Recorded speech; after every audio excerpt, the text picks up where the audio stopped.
Could you imagine being introverted? Half of you watching are like, imagine that's my life. I would like to introduce you to the woman who went from being, as she calls herself humbly, of an introverted manner into someone who's kicking butt on LinkedIn, who's doing personal branding, who is fighting for the awesomeness as in the HR world. May I introduce to you, big round of applause, Gori. Woo! Thank you. Thank you so much. And I loved your energy. Yeah, I just had 2 bowls of oatmeal. I'm feeling very good.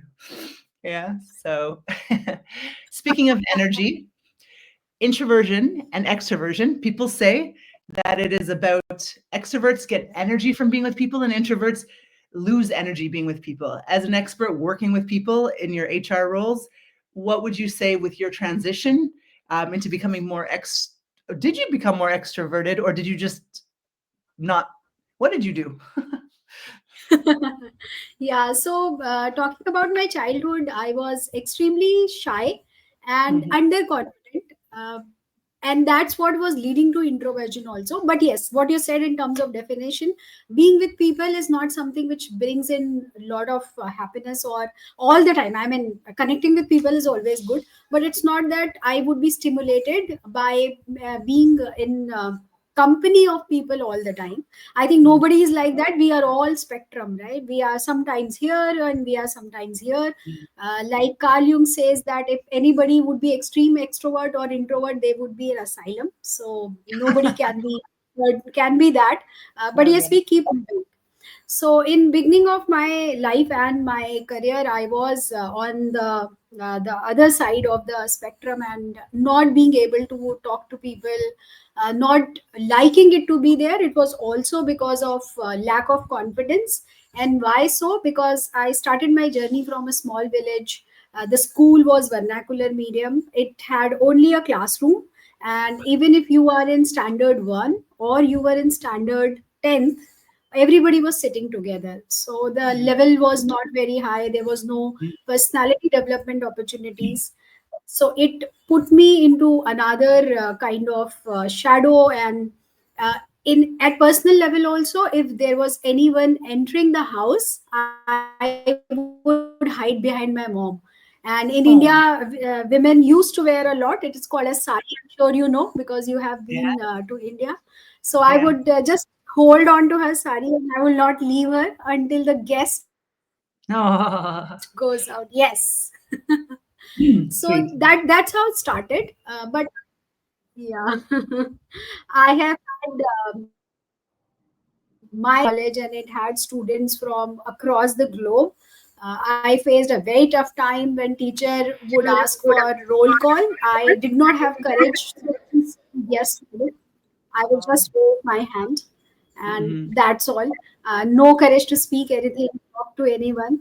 But slowly, I started realizing that I need to learn, and I started loving people because a lot of it was under confidence. Also, as the confidence increased, I realized that people are not bad. They are not there to, because my thought process was everybody's on me. They are just Uh, going to be there to criticize me or mm, judge me. Now mm, I know nobody's perfect. I am not perfect. Even if somebody is judging, it's their reflection. mm, And that's how things change for me. mm. Hmm. So the first step for people who are feeling how you felt when you were younger, I'm understanding is you made a decision that you didn't want to feel like that anymore. And then you started speaking out more, or you learned communication skills, or you went to Toastmasters. I don't know. Was there something that you specifically did, or you just said, I feel so scared. I don't think I have the voice. I'm going to do it anyway? Or who pushed you at that point? Yeah, so I learned English because the language in India, the part of India where I was, it was Hindi.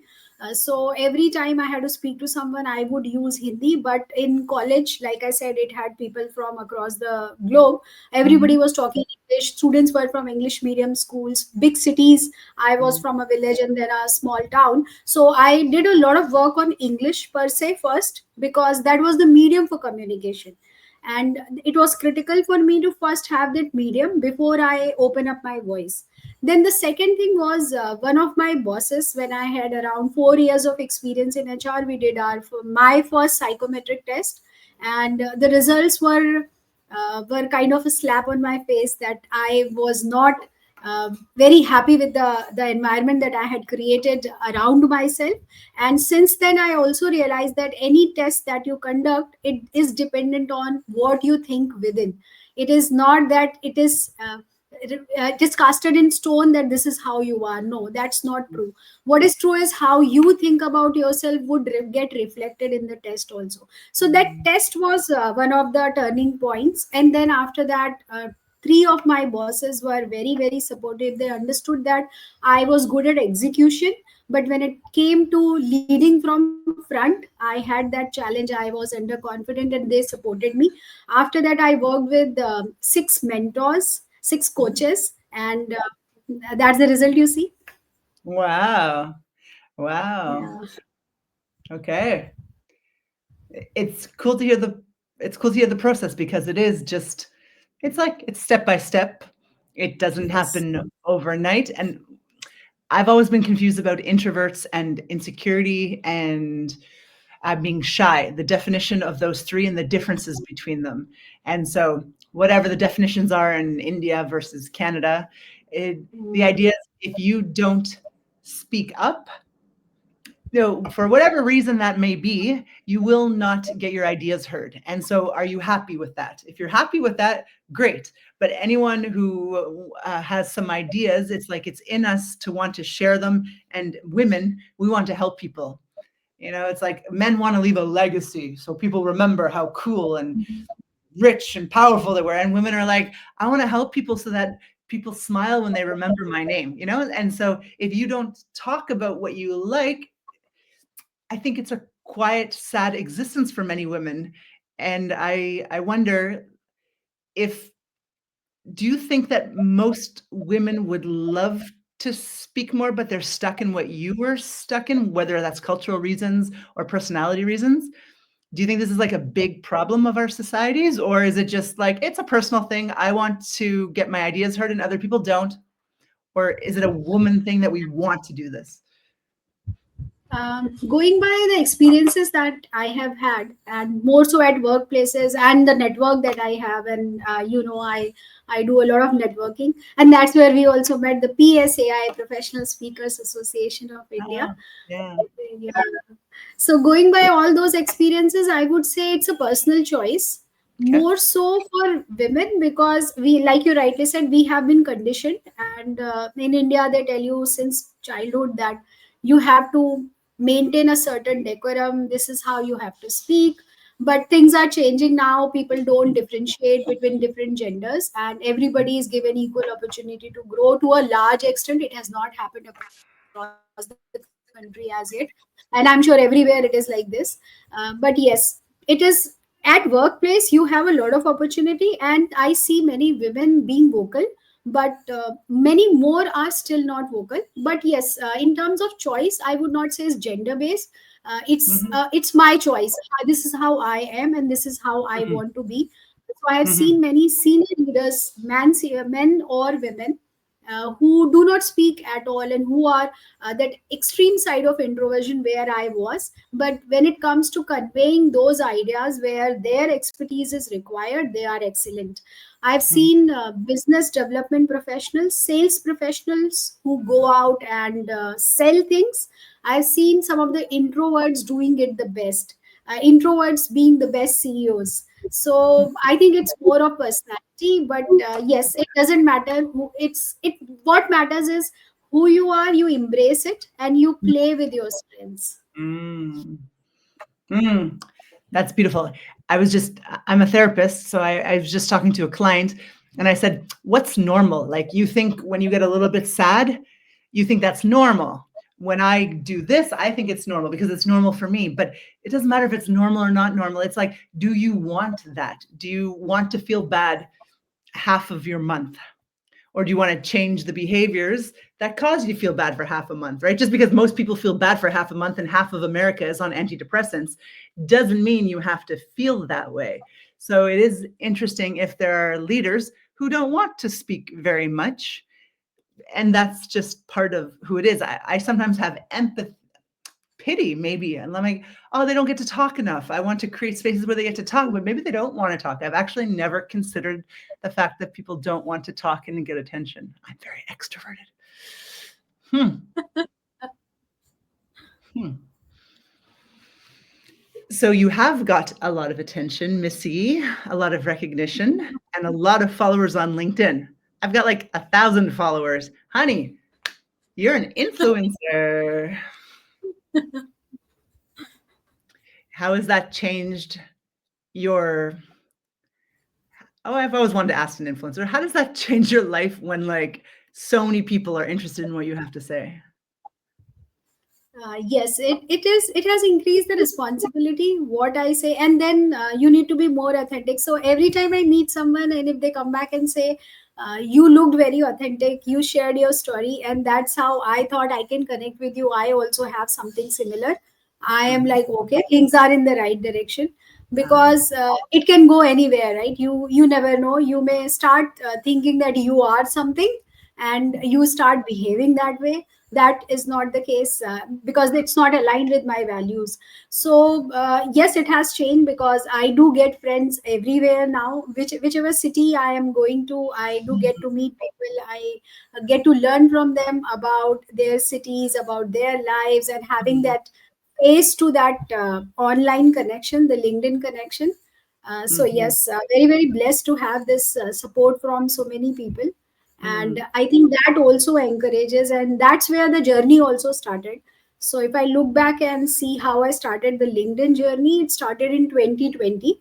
I had recently completed my master's in psychology, and oh, I had learned a lot of things, yeah, which changed my life. And I thought, let me share it with the world, and maybe it is useful for others also. One more motive was to refresh things, because when you do some course, you take some certification, if mhm, you don't use it, it's all mhm, lost. yeah, So that's where I started doing it. yeah, And COVID stuck. And when it comes to understanding people's emotions and mental well-being and all, these were the things that I was sharing, and it was mm, connecting very well to people. And they started responding. The post will have a lot of comments. I will have a lot of inboxes from people that this helped.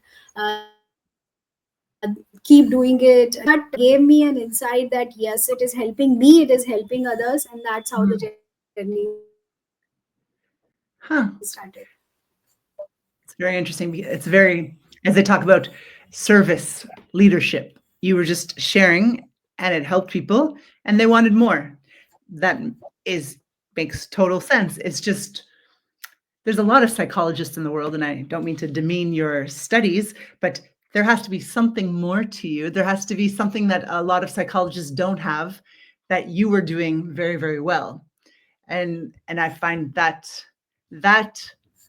either it's there's many things for it. It could be the charisma, it could be the genuine serving, it could be I don't I don't know what takes someone from like being a psychologist that has a podcast to someone who influences huge numbers of people.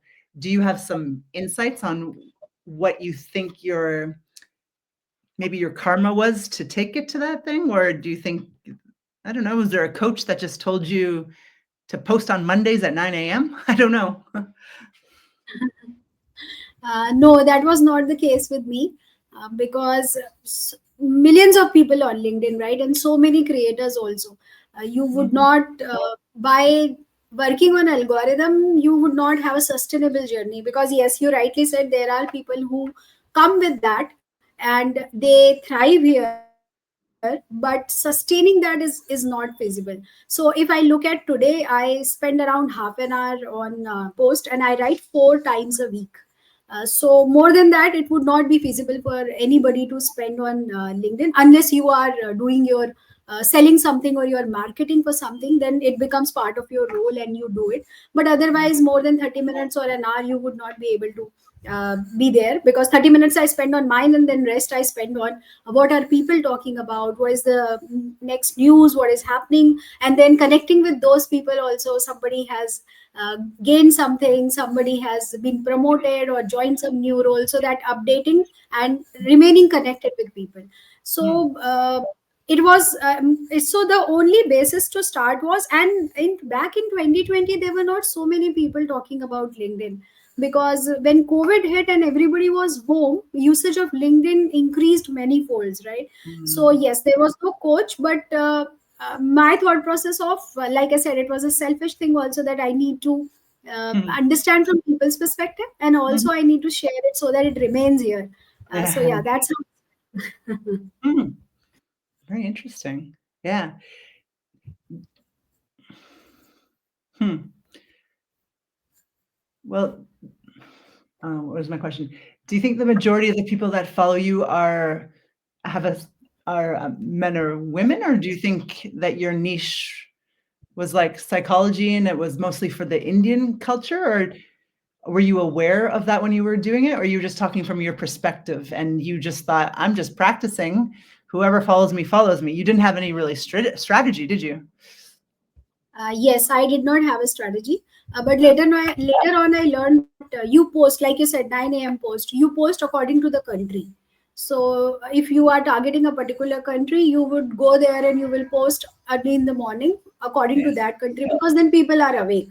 So Yeah. that's a logical thing to do. Yeah. But yes, when I started, it was not about any country or any culture. Also, plus whatever I learned in psychology had authors or had experts from across the world. So it was a mixed learning from every culture.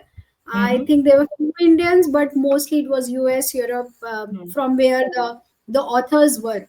So tests were also Mm. invented by these people. Like MBTI, I learned how MBTI is created, the other side of it. We take it as a user, but how do you do it as a practitioner, or how was it created? So everything was a mixed bag. And yes, there was no thought process that who follows and how many follows, because numbers are good, but ultimately what is your aim? Mm. That's what is. You've really inspired me because I've been at a point where I didn't care about social media or anything my entire life. I lived in 5 different continents. I lived in India for a while, Brazil and Egypt and blah blah blah. And then now I'm like, uh-oh, I need to make money. I'm not a traveling hippie anymore. And getting confused a little bit about like, why are we talking? Right? If it's Mhm. clear it's our mission, your mission was you wanted to practice and get your money's Yes. worth of what you studied. You wanted to get good at what you studied. It was so innocent and great and generous, let's say, and selfish for your own purposes, right? It was just so clear and clean. And there's all this like influencer manipulating DMs. There's so much about like getting clients and building things that it just becomes so unclean somehow. So you've really helped me understand like Yeah. simplifying. I don't know. I don't have many words, but like this has really helped me understand like give content, give quality, learn something from it. It's not about the numbers. It's not about any of that. It's about delivering value. And we hear it time and time again, but we get confused because sometimes we think about like tricking people into like clicking on this to getting this to them getting to follow us. Like it gets really yucky, right? So, hmm. Yes, and that's why you would see the engagement level would be very low for people. Say somebody having 800,000 or 10, I mean 1 million followers, and the engagement or impressions would be very very low. But Yeah. even that does not indicate anything. To me, it's not about numbers. You may not get a good person or a great bonding every single day, but if you get say 5 or 10 in a year, even that is worth. Hmm. Yeah. Yeah, I'm using a LinkedIn analysis that a colleague of mine uses, and it tells you everything about what you're doing right and wrong on LinkedIn. And some parts are just depressing. And you're like, Why do I post every day? This is horrifying. I want to kill myself. Like, it's not worth the effort. And then they're like, but you had da-da-da% in engagement and that. And it's like, it's really, well, I hate numbers. So I want to enjoy it again, like make LinkedIn fun again. So this is a good reminder for me. Thank you. Great. Well, gory, if I spell it in the English way, is a scary word, right? A gory Yes. movie. And you are the opposite. You're delightful. You are the anti-gore. Yes. Thank you for coming on the show. Thank you for sharing some of your very authentic, sweet, very relatable, very likable. I hope to see you when I come to India next time.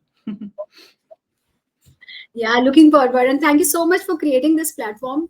And your motto also is very powerful because it is about women.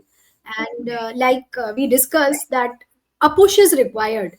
So very, very important that there are people who are bringing them forward, making them speak, and thus promoting this message that yes, everybody can make it and everybody is a possibility. Yes, you're a possibilitarian, right? Is that the word? Yes. Yeah, that's beautiful. I was in Pakistan to do a TEDx talk, and my new friend, he has a group called Hopistan. Hope and possibility is very similar, I would say, and Yeah, it's right. beautiful, right?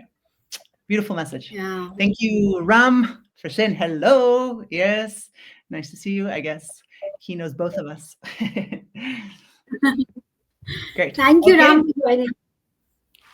Well, maybe see you in India. Thank you, and keep Looking doing forward. good stuff. We'll both keep going. Yes. Ciao. Thank you. Bye. Bye.